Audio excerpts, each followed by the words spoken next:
Olá pessoal, tudo bom com vocês? Pessoal, nesse vídeo aqui eu vou fazer uma breve introdução do diagrama de Mollier, né, que muitas pessoas também conhecem aí como diagrama de pH. Vou falar aqui um pouquinho dele, né, para que ele serve.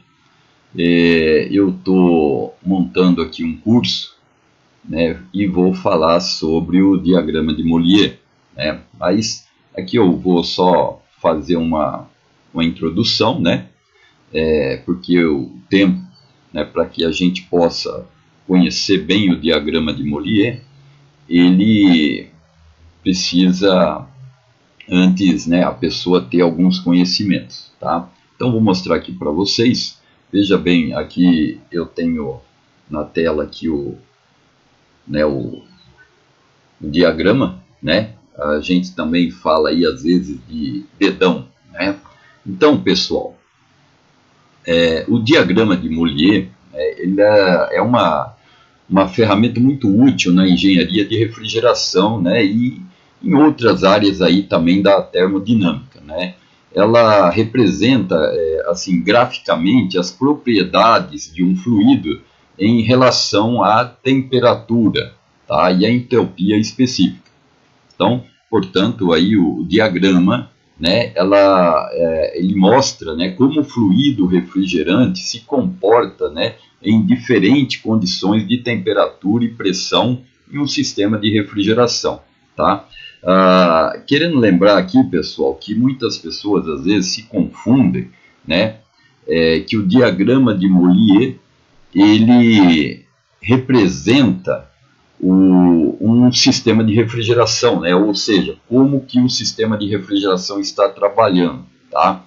Mas, na verdade, o diagrama de Mollier, ele visa mais, né, as condições do fluido refrigerante, né, do que propriamente dito ali o sistema de refrigeração, porque o sistema de refrigeração ele tem uma condição diferente, né? Ou seja, o fluido refrigerante, ele muitas vezes ele age numa condição diferente dentro de um sistema de refrigeração, né? Por que eu falo isso? Porque dentro do sistema de refrigeração nós temos perdas de cargas, né? Então, e essas perdas de cargas, condições, por exemplo, se eu tiver um condensador sujo, se eu tiver um evaporador bloqueado, tudo isso daí ela vai mudar a condição do fluido, né, em relação ao diagrama de pH, né? O diagrama de pH ele vai te mostrar as condições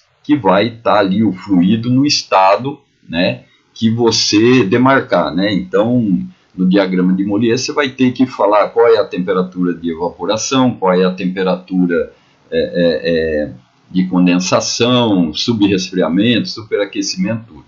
Só que quando você transporta isso para um sistema de refrigeração, não vai funcionar, né?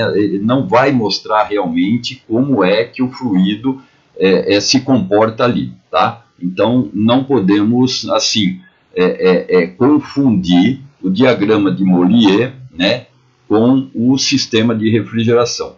O sistema de refrigeração, ela vai ter as suas condições, né, como foi montado, por exemplo, se você montar, se você fazer o diagrama de Mollier, né, de um determinado gás, ele vai te dar uma condição. Se você montar o sistema de refrigeração, seja a tubulação, local onde vai ficar o equipamento, tudo, esse fluido, né, ele já não vai mais se comportar como aquele que você especificou no diagrama de pH. Então, nós não podemos confundir, né, o diagrama de pH como se fosse exatamente um espelho de como é que um sistema de refrigeração vai trabalhar, tá certo? Então, vou mostrar aqui para vocês, né, na tela aqui. Então, aqui nós temos aqui a curva, né, do diagrama de Mollier, né, aqui também podemos chamar aqui, muita gente chama do dedão. Então, aqui nós temos Embaixo aqui nós temos, como que nós vamos chamar aqui, nós temos aqui a linha horizontal embaixo, é onde vai especificar aqui a entalpia. Aqui nós temos também temperaturas do gás, né, que não está marcado aqui. E nós temos aqui no eixo vertical, aonde nós vamos ter aqui a pressão do fluido, né, na qual ele vai trabalhar. Aqui está em bar, mas muitas cartas aí também, diagramas também falam em PSIA, tá? Por que PSIA, pessoal? Porque todo diagrama de pH, ele marca a pressão absoluta, tá? Isso nós não podemos esquecer, é pressão absoluta e não é pressão manométrica, ou seja, a pressão manométrica é aquela que é marcada no manômetro que nós utilizamos aí no dia a dia para medir a pressão, né? Então lá dá 0 PSI, né? Então a pressão absoluta, quando tiver no 0 PSI do manômetro, significa que ali tem está marcando 14,7, né? Mais ou menos aí é a pressão absoluta, tá? Então no eixo aqui nós temos a pressão que o fluido vai estar, e na linha horizontal aqui nós vamos ter aqui a entalpia do fluido também com temperatura, tá certo? Então aqui do lado aqui, ó, deixa eu ver aqui se vocês estão vendo, aqui ó, né, do meu lado esquerdo da tela, nós temos aqui o selecionamento do fluido, né? Veja que nós temos vários tipos de fluido, tá? Nós temos aqui também a definição de ciclo, né? Que vai ser por pressão, né? Podemos ter também por temperatura, tá? Então são essas, ou podemos customizar, né? Falarmos aqui qual é a temperatura ou pressão aqui, né, a temperatura que nós vamos utilizar, tá? Então, é assim que funciona isso daqui. Esse daqui é uma ferramenta, né, para que a gente possa fazer o estudo aí do fluido refrigerante que nós vamos usar, né? Então, lembrando aqui, pessoal, que é interessante o diagrama de pH, que antes da gente definir o tipo de fluido, né, que tipo de gás que nós vamos fazer, nós podemos fazer uma avaliação qual é o fluido que vai me dar mais eficiência no sistema, né? Então, por exemplo, é muito comum nós pegarmos aí no dia a dia, né? Vamos aí comprar uma unidade condensadora e tá lá, olha, essa daqui trabalha com R22, já meio que tudo é definido, né? Então, o diagrama de pH, ele nos pode direcionar para qual fluido vai ser mais eficiente, né, numa instalação. Mas, na verdade, esses diagramas de Mollier, né, eles servem mais para os fabricantes definirem aí o tipo de equipamento que eles vão vender no mercado, tá? Então, aqui, pessoal, nós temos aqui, então, refrigerante, né? Uma outra coisa, pessoal, que eu quero falar aqui para vocês, que é o seguinte, tá? Deixa eu voltar aqui, pessoal, voltar aqui para o meu estado normal aqui. Uma coisa, pessoal, que nós temos que saber é que cada fluido refrigerante, ele vai ter, como que eu vou dizer para você, ele vai ter o seu diagrama, né, o seu mapa, tá? Eu não posso, por exemplo, pegar uma carta, né, um diagrama do R134 e querer fazer ali projetar a pressão, a temperatura em cima de um outro fluido. Por exemplo, o 134 eu tenho esse diagrama aqui, né, esse formato que esse desenho. Se eu colocar o R32, por exemplo, 410, vamos lá, veja que ele já muda, né? A área aqui dentro, ela fica um pouco mais, digamos assim, gordinha, né? Vamos pegar o 32, ó, o 32 se parece muito com 410, e vamos pegar outros fluidos brands, né? Por exemplo, 404, ó, veja só, o 404 ele já tem um formato diferente, né? Podemos pegar também, vamos dizer aqui o 290, né? Veja que a diferença do 290 para 404 é pouco, né?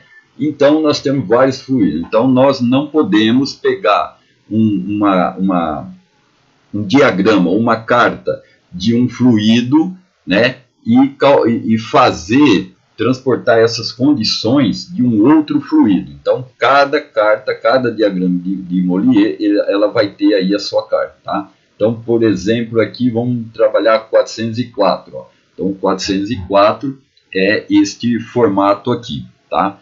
Então, vamos lá. Eu não vou falar muito aqui dos nomes difíceis, né? Que tem isotérmicas, isocóricas, entropia. Eu só vou falar as linhas, né? Que compõem aí o diagrama de Mollier, tá bom? Vou tomar um pouquinho de água aqui. Então, vamos lá. Bom, então eu vou aqui, por exemplo, aqui eu vou mostrar essas linhas aqui. Essas linhas aqui, pessoal, ó, né, que apareceram na tela, elas são as linhas que marcam aí a temperatura, né, que vai ter o meu fluido. Tá? Então ela desce aqui, cada linha dessa tem uma temperatura, né? Eu vou apagar a linha, eu vou colocar outra para não ficar muito, as linhas muito juntas, né? Depois eu tenho essas linhas aqui dentro, né, pessoal, dessa área aqui, a gente chama elas geralmente de linhas de títulos, né? Que seriam aquelas linhas que nos indicam qual é o percentual ou a quantidade que eu vou ter ali de gás e líquido, né? Porque aqui dentro eu vou ter um fluido tanto na fase líquida quanto na fase vapor. Então, tudo que tiver dentro dessa área aqui interna, dessa linha preta, eu vou ter fluido tanto na forma vapor quanto na forma líquida, tá? Ou seria um fluido na sua condição bifásica, né? Ou duas fases ali, tá? Então, como que isso funciona? Tudo que eu tiver, por exemplo, desse lado aqui, pessoal, desse lado aqui, eu vou ter o fluido na forma de líquido subresfriado. E tudo que eu tiver nessa linha aqui, eu vou ter vapor saturado, tá? Então, aqui nós vamos ter tudo fase líquida e a fase toda em vapor saturado. Bem aqui em cima, pessoal, nós vamos, onde se juntam todas as linhas aqui, aqui nós chamamos de ponto crítico do fluido, né? Então, as fases, elas vão estar numa fase intermediária, tá? Mas isso daqui não é assunto para agora, porque é um pouco complicado aqui explicar para vocês, tá? No curso lá eu vou explicar certinho aqui para vocês, tá bom? Bom, então essas são as linhas de títulos. Então aqui, por exemplo, tudo que tiver aqui, pessoal, nesse lado aqui dessa linha à esquerda, que é 100% líquido subresfriado, essa linha aqui é zero. Tudo que tiver desse lado aqui, dessa outra linha preta aqui, ó, dessa curva, aqui é 100% vapor. Então tudo aqui é vapor saturado e aqui é líquido saturado. Então essas linhas aqui, elas funcionam assim. Por exemplo, aqui eu vou ter 100% vapor e aqui eu vou ter 100% líquido. Então aqui começa com zero. Essa linha já é 0,90, né? Desculpa, essa linha é 0, essa linha é 0,10, 0,20, 0,30, 40, 50, 60, 70, 80, 90, 100. 100% de vapor. Então aqui a linha vai ser 0,10, significa que eu tenho 90% do fluido aqui dentro está na forma líquida e 10% está na forma vapor. E assim sequência, né? Então eu vou ter aqui 90% de líquido, 10% de vapor. Aqui eu já vou ter 80% de líquido, né? E 20% de vapor. E assim por diante. Então, isso daqui vai mudar, né, conforme a minha temperatura de entrada do fluido aqui na válvula de expansão, tá certo, pessoal? Mas não vou falar sobre isso daqui, vamos falar só das linhas. Então vamos lá. Essa linha aqui, né, são as linhas que vão me indicar o volume do fluido, né, que ele vai estar em determinadas condições de pressão e temperatura. Eu tenho aqui essa outra linha, que é a linha da entropia, né? Temos aqui também, que é essa área rasurada aqui, essa área cinza, né? Essa é a área onde eu vou ter o fluido tanto na fase vapor quanto na fase líquida, tá certo?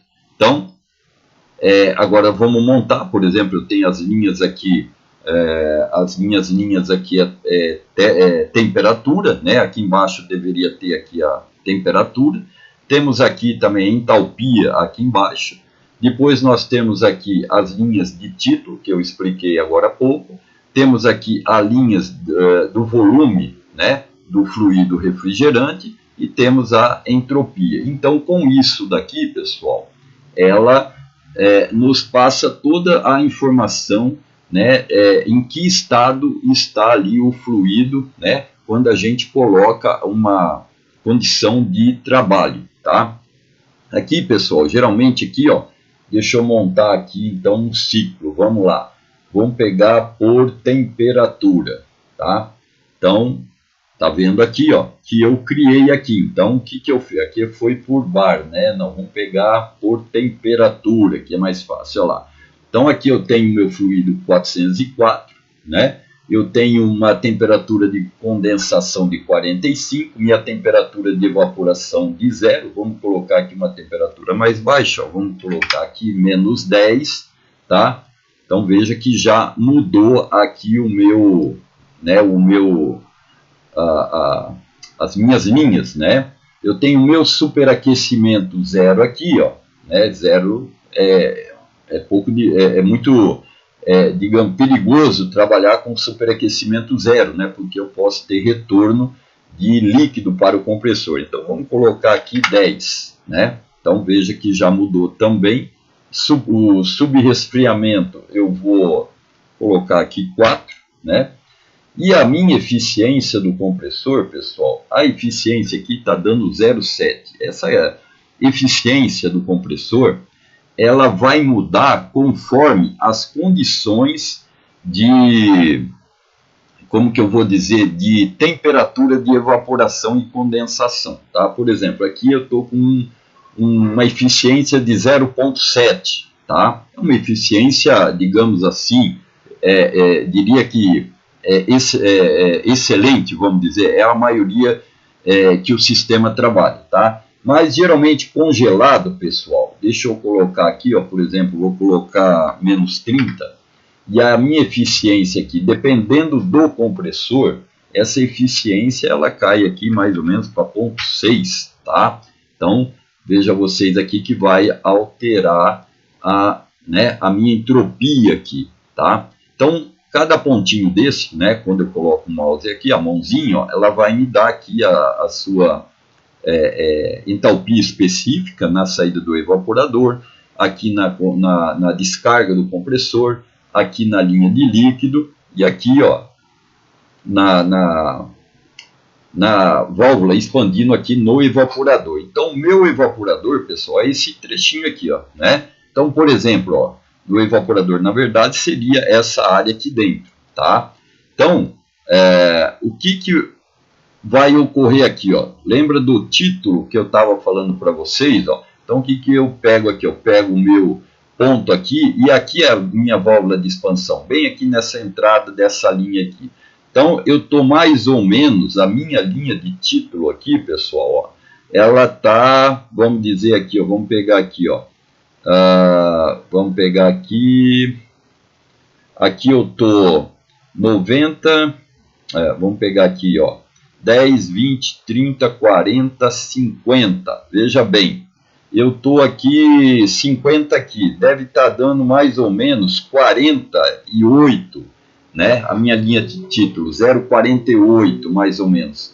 Então, nessa condição, vamos colocar 0,50, tá? Então, significa que nessas condições aqui que eu estou trabalhando, menos 30, né, com mais 45 de condensação e um subresfriamento de 4K, eu tenho 50% de líquido e 50% de vapor no meu evaporador.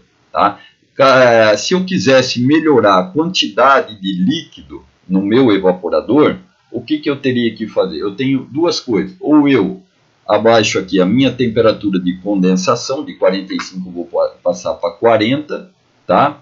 E eu posso alterar também o meu subresfriamento. Eu posso colocar aqui 10K, tá? Então veja vocês, ó, que eu já tenho aqui uma condição diferente, ó. Eu tenho aqui 10, 20, 30, 45, ou seja, vamos colocar aqui 40, vai. Eu tenho agora 40% de vapor, né? E 60% de líquido, vamos dizer assim. Então, vejam a importância de eu ter uma temperatura de condensação baixa e um subresfriamento, né?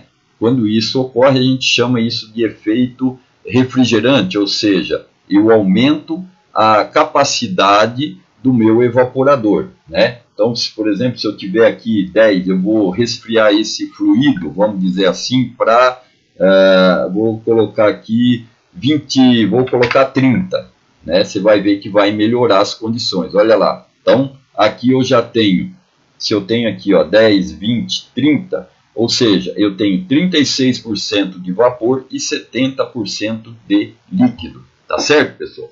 Bom, então é isso daí, né?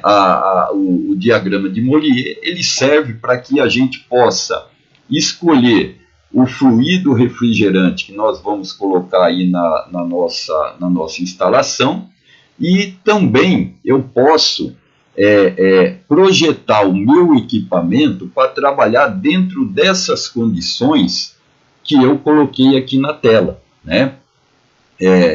Assim, eu tiro o máximo proveito do equipamento ou do compressor. Então, serve para isso daqui. Então, antes de você comprar uma unidade condensadora, antes de você fazer qualquer coisa, dimensionar a sua instalação pelo equipamento, você pode, primeiramente, fazer esses cálculos, né? Fazer esse estudo, começando pelo diagrama de Mollier, né, ou carta aí de pH, com o fluido que você quer colocar lá na sua instalação. Então, primeiro você faz isso e depois você acaba projetando o teu equipamento, né, para que trabalhe exatamente dentro do diagrama de Mollier. Tá? Então, isso aumenta muito a eficiência do equipamento, da instalação. Tá? Outra coisa, pessoal, isso daqui, diagrama de Mollier, ele fala, conforme eu falei no início do vídeo, ele fala somente os pontos, né, que o fluido vai estar. Né? Por exemplo, eu estou aqui na entrada do meu compressor, a descarga, subresfriamento. Porém, pessoal, se eu montar esse diagrama e transportar isso para o meu equipamento, não vai funcionar exatamente como está aqui, tá? Por que eu digo isso para você? Porque dentro de uma instalação, nós temos perda de carga, né? Se nós não calcularmos direito a tubulação de sucção, tubulação de descarga, se nós não dimensionarmos direito o superaquecimento, o subresfriamento, as leituras vão ser todas diferentes do que está no diagrama de pH. Tá? Então, nós temos que prestar atenção nisso daí. Então, se nós calcularmos uma instalação, tubulação de sucção, e a gente saber a perda de carga, a gente pega essa perda de carga, né, transforma essa perda de carga em temperatura, e aí a gente coloca no diagrama de pH que ele realmente vai nos informar qual vai ser a eficiência do sistema, tá certo? Então, não podemos confundir uma coisa com outra. Diagrama de pH serve para, né, nos informar as condições do fluido em cada ponto do sistema.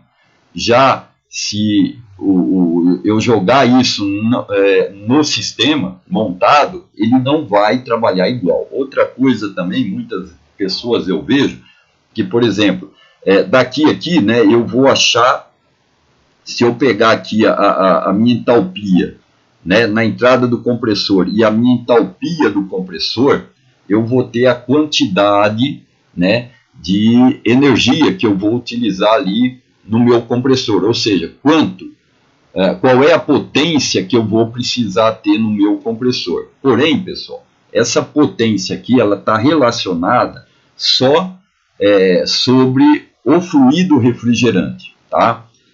Na prática, o motor, por exemplo, vou dar um exemplo. Se eu ver que deu ali um HP, né, ou vamos dizer assim, 750 watts de potência, o meu compressor ele sempre vai ser maior do que essa capacidade, porque nós vamos ter ali, por exemplo, o atrito dos pistões, os atritos né, do girabrequim, enfim, nós vamos ter uma condição dentro do compressor diferente do diagrama de pH. Então, geralmente, por exemplo, se eu tenho 1 HP no diagrama de pH, eu vou ter ali na real, minha potência real sempre vai ser na faixa de 25% até 30% maior, tá certo? Então, essa potência, né, do diagrama de pH, ela não é a potência real que eu tenho que ter ali no meu compressor, né? Aqui a potência é sempre menor e na vida real ali do sistema, eu vou ter que ter um compressor maior do que um HP. Tá bom, pessoal? Um abraço a todos. Se quiserem deixar os seus comentários aí de baixo, tá bom? E a gente aí pode responder aí as dúvidas de vocês. Um abraço a todos.